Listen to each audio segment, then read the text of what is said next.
একসময় যে স্পেনে মুসলমানদের শাসন ছিল, আজ সেখানে মুসলমানের সংখ্যা মাত্র প্রায় ৫%।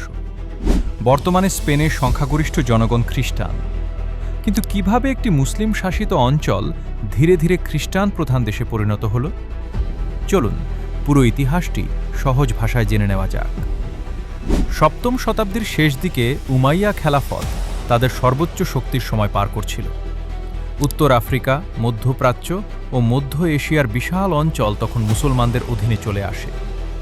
এরপর তাদের দৃষ্টি পড়ে আইবেরীয় উপদ্বীপের দিকে, যেটিকে আজ আমরা স্পেন নামে চিনি।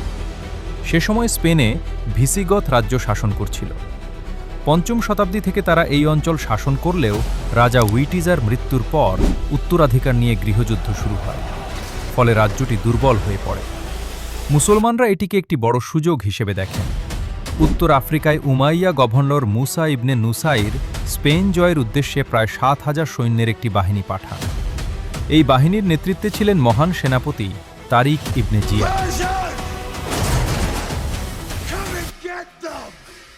তারেক তার সৈন্যদের নিয়ে জিব্রাল্টারে পৌঁছানোর পর জানতে পারেন স্পেনের রাজা রড্রিক প্রায় ২০,০০০ থেকে ৪০,০০০ সৈন্য নিয়ে তাদের মোকাবিলায় প্রস্তুত। মুসলিম বাহিনী সংখ্যায় অনেক কম হয় অনেকের মনোবল ভেঙে যায়। এমন পরিস্থিতিতে জিয়াদ তার সৈন্যদের উদ্দেশ্যে ঐতিহাসিক ভাষণ দেন এবং কথিত আছে তিনি জাহাজগুলো পুড়িয়ে ফেলার নির্দেশ দেন, যাতে কেউ যুদ্ধক্ষেত্র ছেড়ে পালাতে না পারে। এরপর যুদ্ধ শুরু হয়।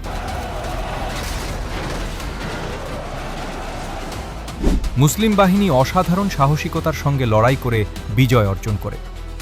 এই জয়ের পর ১ বছরের মধ্যেই তারেকের বাহিনী স্পেনের আরও অনেক শহর দখল করে। পরে মুসা ইবনে নুসাইর নিজেও অতিরিক্ত সৈন্য নিয়ে স্পেনে আসেন। দুজন মিলে প্রায় পুরো স্পেন মুসলিম শাসনের অধীনে নিয়ে আসেন। কিন্তু কয়েক বছর পর উমাইয়া খেলাফতের বিরুদ্ধে আব্বাসীয় বিপ্লব শুরু হয়। আব্বাসীয়রা দাবি করছিল যে তারা ইসলামের সঠিক নেতৃত্ব পুনঃপ্রতিষ্ঠা করতে চায়। খোরাসান অঞ্চলে তারা গোপনে নিজেদের শক্তি বৃদ্ধি করে এবং ধীরে ধীরে অনেক আলেম, নেতা ও সাধারণ মানুষের সমর্থন লাভ করে। শেষ পর্যন্ত উমাইয়া, খলিফা মারওয়ান দ্বিতীয় ও আব্বাসীয় বাহিনীর মধ্যে বড় যুদ্ধ হয়। আব্বাসীয়রা বিজয়ী হয়। মারওয়ান মিশরে পালিয়ে গেলেও পরে তাকে হত্যা করা হয়। এরপর তারা দামেস্ক দখল করে এবং উমাইয়া খেলাফতের অবসান ঘটায়। এরপর উমাইয়া বংশের বহু সদস্যকে হত্যা করা হয়। তবে উমাইয়া রাজপরিবারের একজন যুবরাজ আব্দুর রহমান প্রথম প্রাণ বাঁচিয়ে স্পেনে পালিয়ে যেতে সক্ষম হন। স্পেনে পৌঁছে তিনি সেখানে নিজের শাসন প্রতিষ্ঠা করেন এবং আল আন্দালুস নামে একটি স্বাধীন উমাইয়া আমিরাত গড়ে তোলেন। তার শাসনামলে স্পেন জ্ঞান, বিজ্ঞান, শিক্ষা ও সংস্কৃতির অন্যতম কেন্দ্র হয়ে ওঠে। বিশেষ করে কোর্দোভা শহর তখন বিশ্বের অন্যতম বড় শিক্ষা কেন্দ্রে পরিণত হয়। পৃথিবীর বিভিন্ন দেশ থেকে শিক্ষার্থীরা সেখানে পড়াশোনা করতে আসত। গণিত, জ্যোতির্বিজ্ঞান, চিকিৎসা বিজ্ঞান, দর্শন, পদার্থবিজ্ঞান সহ বিভিন্ন বিষয়ে গুরুত্বপূর্ণ গবেষণা পরিচালিত হয়।